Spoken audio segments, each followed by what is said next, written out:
Boy, they're doing okay, aren't they? You ready for two more?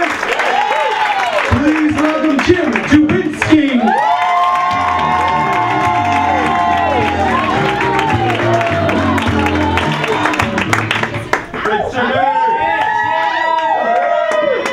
Hey everybody, Jim Dubensky. I recently got married for the second time. You know, marriage is one of those few things in life that the more experience you have, the worse it looks on your resume.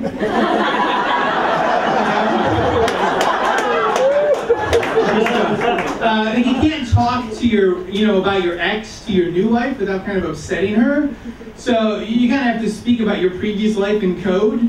You're like, oh, these dishes? My uncle gave them to me for my first communion. And this suit? Yeah, a friend picked it out. Oh yeah, you like that? Yeah, I learned that from a book. Yeah, the book liked it too.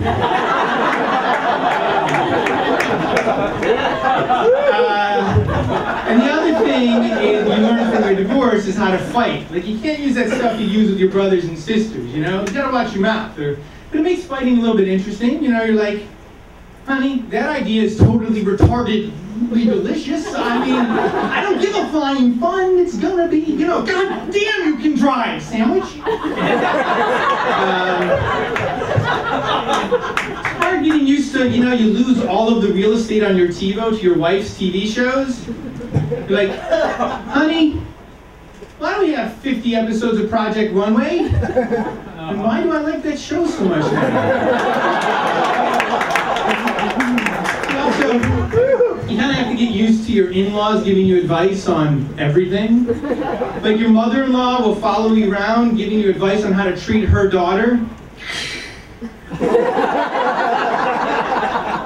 You're giving her that for her birthday? You're taking her there for dinner? You call that cunnilingus? You're nowhere near the clit. And then, I'm lying, I'm dying. As you get older, like, all your friends grow up, they start having kids, and you wake up one morning, nobody knows how to score you any weed. You're like, how does that make any sense? Who needs to get high more than parents? I mean, maybe they should start selling it at toy stores. I mean, think how much better the Christmas shopping season would be. It'd be like, hey, no, you can have the last Tickle Me Elmo. Sure, man, you were here first. No, take it. Have you seen my kids? I miss doing drugs in New York because there you could get them delivered to your door in 30 minutes or less, like a pizza. Yeah, I mean, how come you can only get things delivered to your door in a timely fashion if they're bad for you? Like pizza, Chinese food, drugs, hookers. I mean, try to get a repairman to come to your house or a doctor. I mean, maybe you should combine the services, like have a nurse come to your house. Like, well, good news is it looks like it's just the flu. I fixed your stove and went ahead and refilled your bong. Hang on a minute, I'll be right back with your pizza and a blowjob. Somebody's got to give me that number, by the way. I spent about 7 years of my life performing at a Renaissance festival. And if you're not familiar with those, they're kind of like county fairs, but with tights. And what I realized is that people will come to the festival and they use it as an excuse to wear any costume they own. Like somebody will come up and be like, hey Jester, where do I find the Queen's Food Court?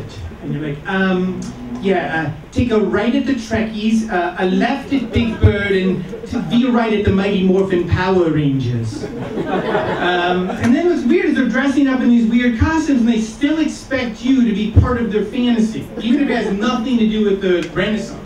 Like, a guy will come up to you with like a bedazzled bottle cap on a string. Like, I'm Gorfeld, level 3 dwarf. Behold my amulet of power. You are now under my command. Actually, I have an anti-amulet enchantment. Oh! Did you take my picture? You know, and you're working there, and you really start to believe you're living in a different time period. The 60s. I mean, there's these Rennies who travel from fair to fair, living off the grid, making hair garlands. And they're like, hey Jimmy, you want to join Sunshine and I down at the lake for summer solstice? There's going to be a drum circle and mushrooms. And then we're going to come back up to our encampment and rip up our draft cards. And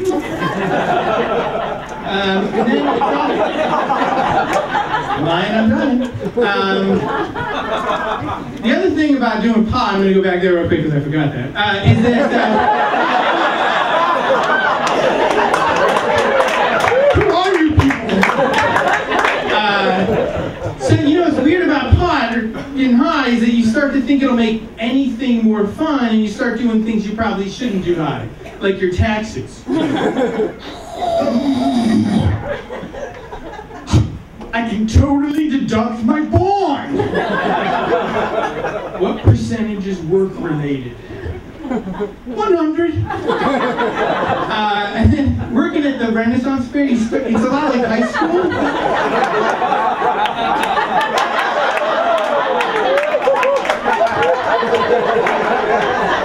Whose tongue is in my mouth?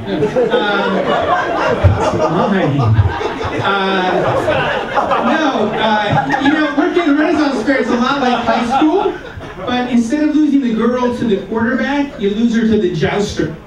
You're like, you both be hitting on the same woman at the same time, and he'll be like, yeah, I ride around the jousting list on my trusty steed, knocking off all challengers with my extra-large lance. She's like, oh, what do you do, Jimmy?